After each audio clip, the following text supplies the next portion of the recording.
Solo, a Star Wars story. The Star Wars magic is back!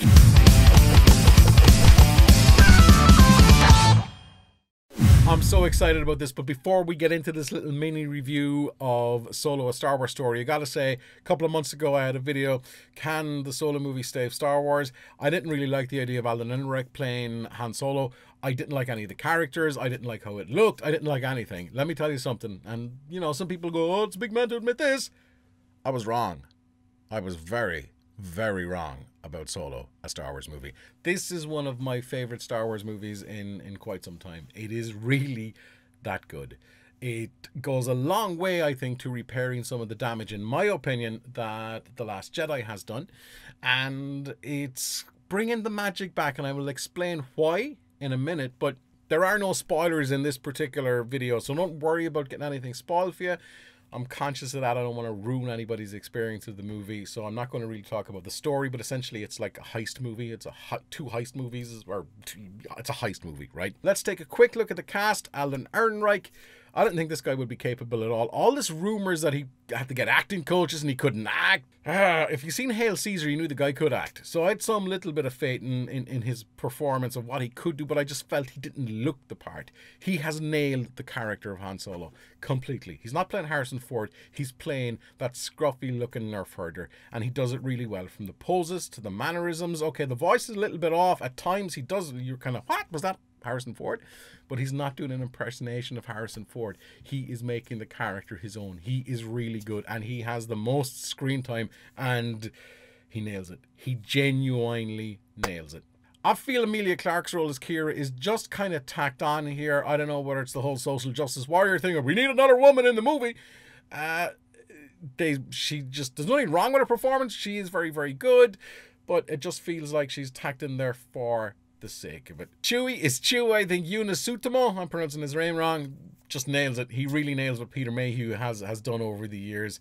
And yeah, the rest of the cast. Paul Bettany, good character, little bit underused. Woody Harrelson as Beckett, I was like thinking, what the hell? The dude from Cheers, what business does he have in a Star Wars movie? He is really good as Beckett. He is really, really good.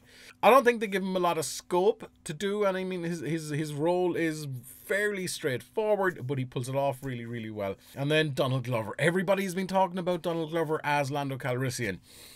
He nails the voice, he nails the mannerisms, he nails the presence of Lando, but he is underused. He's got enough screen time, but I think, I don't know, the old cliche of leave them wanting more. You want to see a little bit more Orlando than you get. But, so that's the cast. I think they do really, really well. But Alden Ehrenreich is, oh, he's amazing. He is amazing as Han Solo. And I never thought I'd say that. Again, I was so wrong. The story, I'm not going to talk about it. It's just a heist movie. But if you've seen the trailers, you know that how, you know the story, how like Han gets the Falcon, how he meets Chewie and all of this kind of stuff.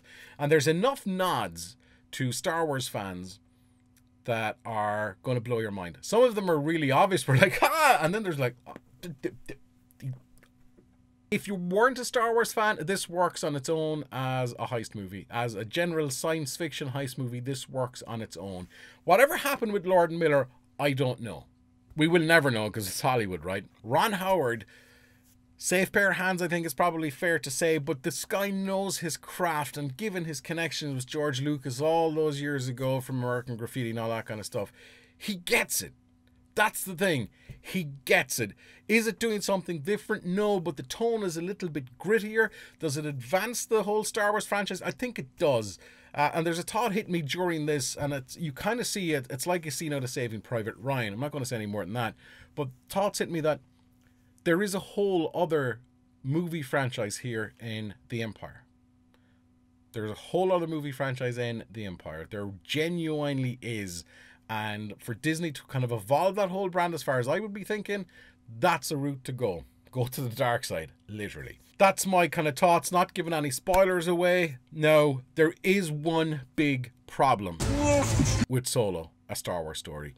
And it sticks out like a sore thumb. So the movie starts and it goes. It takes a little bit of time to get going. Not a huge amount, but you are kind of absorbing the world and the characters. And it's really, really gritty. And it's really realistic because there's very little CG here. There's a lot of practical effects, which is brilliant. But movie goes, it really rollicks along really, really good. And then whether it's a combination of the fact that Ron Howard reshot 70% of the movie and the rewrites and all of this kind of stuff, and it's half of this person's movie and half, I don't know what happened, but towards the end you kind of think it's done, and it just jams on the brakes really, really hard, and it's a jarring experience towards the end. It just, and you're like, what? And then it goes on for another bit and it drags the ending out. They could have done a better job. Like, there's nothing wrong with the ending, it's really, really good, but you will see that there's a point where it just stops in its tracks and it takes forever to get going again. But there is something that does get it going, and you will be going, what the There's a moment in this, and it's actually in the trailers, but I'm not going to point it out. And you know, if you've watched the vlogs for a while here, when we talk about Star Wars, I've been a huge Star Wars fan all my life. And The Last Jedi completely and utterly destroy that. There's videos there explaining why it did. I think it's a really poorly made movie. It's shoddy, and the fact that it's got Star Wars attached to it is zero excuse to have a crap movie, and the brand doesn't deserve that. So my love of Star Wars was really destroyed. And there's a moment, and it's a musical moment in Solo, A Star Wars Story, that it made me well up. And there was a little tear, like a sad idiot, trickled down my face. There's one moment, maybe in time to come I'll explain what that is, maybe if you want to do a spoiler version of this. But there's one moment and it instantly hit me. Like, the magic is back. It's coming back. Whatever J.J. Abrams is going to do with Episode 9, I don't know. But Rogue One has been a fairly decent spin-off. Solo has been an amazing spin-off. So, as far as I'm concerned, it's brought a little bit of the magic back. It's brought a lot of the magic back for me for Star Wars. It genuinely has. I'm really happy with this movie. You'd swear it was my money that went into it, but I am really happy with this movie. I know people are like, well, you know, you're supporting Disney, la la la. For me, I was always going to go see this movie. I didn't pay for the press screening, so before people go, you gave them your money, I don't pay for the press screening. Press screenings are free for the press. So, yeah, I will pay to see it. I will take my kid to see it. I will pay to go see it again. It is that good. It's a complete turnaround from The Last Jedi. I'm amazed they've pulled this off. I genuinely am amazed that they've pulled this off. It works as a Star Wars movie. It's, I guess the other thing that it works as a Star Wars movie, but it's the most non-Star Wars Star Wars movie you might see. The score is quite different to what you might be used to from a Star Wars movie, but the action scenes are great. That heist on the train that you've seen in the trailers, that's amazing. Seeing the Falcon is, there are some really cool set pieces in this. And the humor. A lot of people took me to task about my problems with the humor in The Last Jedi. That was because it didn't fit. Here, it fits. Well, what do you know? It's completely natural. It just rolls in and rolls out, and it just works. So to give a score for Solo, A Star Wars Story, I'm going with 4 stars. It would have been 5. It was 5 up until the last 15-20 minutes, and then it just... But that's a small gripe. Star Wars, the magic is coming back. I hope. I genuinely hope. But whatever.